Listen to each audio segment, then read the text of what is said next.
every day. Annyeonghaseyo, annyeonghaseyo 여러분. Salam sejahtera untuk kita semua. Halo teman-teman PPG, selamat datang di kanal YouTube Sri Kandi Putri. Selamat menonton video mata kuliah Seminar Pendidikan PPG Prajabatan Bahasa Indonesia Universitas Muhammadiyah Sumatera Barat. Check it out.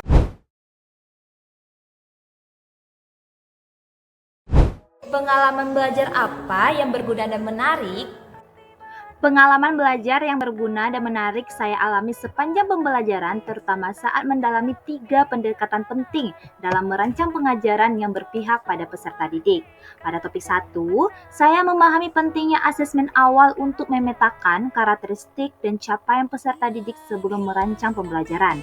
Topik 2, mengajarkan saya tentang pendekatan Teaching at the Right Level atau TARL, yang membantu saya menyusun pembelajaran berdasarkan tingkat kesiapan peserta didik, bukan sekadar mengikuti kurikulum secara linear. Sedangkan pada topik 3, sangat memperkaya cara pandang saya sebagai guru atau sebagai calon guru melalui pendekatan Culturally Responsive Teaching atau CRT. Saya belajar bahwa pembelajaran yang berakar pada budaya peserta didik akan lebih membekas dan bermakna. Ketiga topik tersebut saling berkaitan dan membuka wawasan saya sebagai calon guru untuk lebih peka terhadap keragaman peserta didik dan menyesuaikan strategi pembelajaran secara tepat. Pengalaman belajar apa yang berguna tapi kurang menarik? Pengalaman belajar yang berguna tetapi kurang menarik tidak saya alami dalam mata kuliah ini karena setiap materi disampaikan dengan relevan dan mendukung kebutuhan praktis saya sebagai calon guru. Pengalaman belajar apa yang menarik tapi kurang berguna? Menurut saya, tidak ada pengalaman yang saya rasa menarik tetapi kurang berguna. Setiap topik dan tugas yang saya kerjakan memberikan wawasan lebih rinci lagi karena pada semester 1 sudah dipelajari dasar-dasar prinsip UBD, asesmen diagnostik, pendekatan TARL, dan pendekatan CRT. Jadi semua topik saya gunakan langsung ketika PPL 2. Pengalaman belajar apa yang tidak menarik dan tidak berguna dalam konteks sebagai calon guru? Menurut saya, pengalaman yang tidak menarik dan tidak berguna juga tidak saya alami, karena semua topik memiliki keterkaitan langsung dengan kegiatan pembelajaran dan asesmen selama PPL 2. Apa yang terjadi? Selama mengikuti mata kuliah prinsip pengajaran dan asesmen 2, saya mengalami proses belajar yang lebih praktis karena beriringan dengan pelaksanaan PPL 2 di sekolah. Saya mulai menerapkan asesmen awal untuk memetakan kemampuan dan karakteristik peserta didik di kelas 8, lalu menyesuaikan tujuan, kegiatan, dan asesmen pembelajaran berdasarkan hasil tersebut.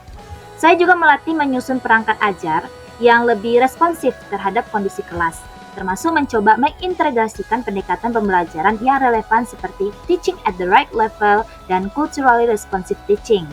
Dalam praktiknya, saya melihat bagaimana rancangan pembelajaran yang disusun berdasarkan pemahaman terhadap peserta didik mampu meningkatkan partisipasi dan keterlibatan mereka.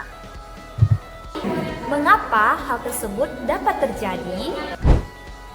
Hal tersebut terjadi karena materi perkuliahan seperti asesmen awal, pendekatan TARL, dan CRT tidak hanya disampaikan secara teoritis, tetapi diarahkan agar saya bisa mengimplementasikannya dalam kegiatan mengajar selama PPL. Selain itu, adanya diskusi, tugas reflektif, serta bimbingan dari dosen dan guru pamong membuat saya lebih sadar pentingnya fleksibilitas dan keberpihakan dalam menyusun pembelajaran. Proses inilah yang akhirnya membentuk cara pandang saya bahwa merancang pembelajaran yang bermakna harus dimulai dari pemahaman mendalam terhadap peserta didik. Berikut artefak pembelajaran yang saya jadikan bukti untuk mendukung hasil refleksi pengalaman belajar saya. Silakan scan barcode berikut atau klik link di bawah ini. Untuk keseluruhan artefak ada pada link di bawah ini atau scan barcode berikut.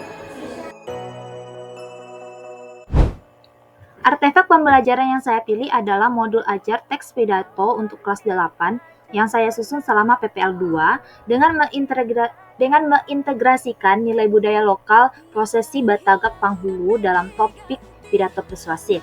Modul ini dirancang berdasarkan pendekatan CRT, hasil asesmen awal literasi peserta didik, serta prinsip pembelajaran berdiferensiasi.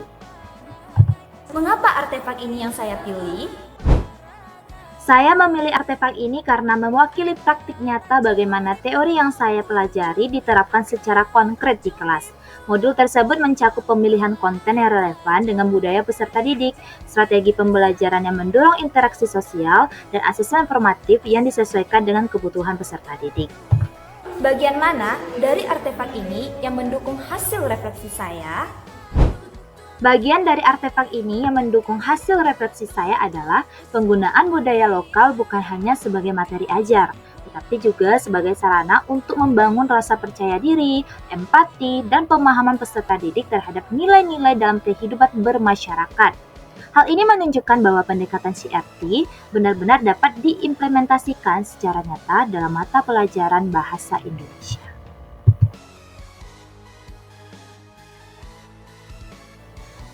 Jika saya mengajar nantinya, saya akan selalu memulai proses pengajaran dengan memahami siapa peserta didik saya dan dari mana latar belakang mereka berasal.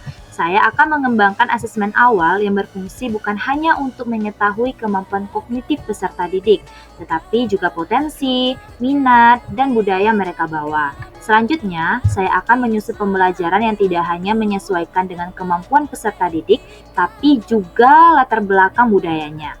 Pendekatan CRT akan terus saya gunakan untuk menjadikan pembelajaran sebagai ruang yang memanusiakan, merayakan keberagaman, dan membangun kepercayaan diri peserta didik. Saya juga akan memanfaatkan hasil asesmen sebagai dasar refleksi berkelanjutan untuk menyesuaikan strategi pembelajaran.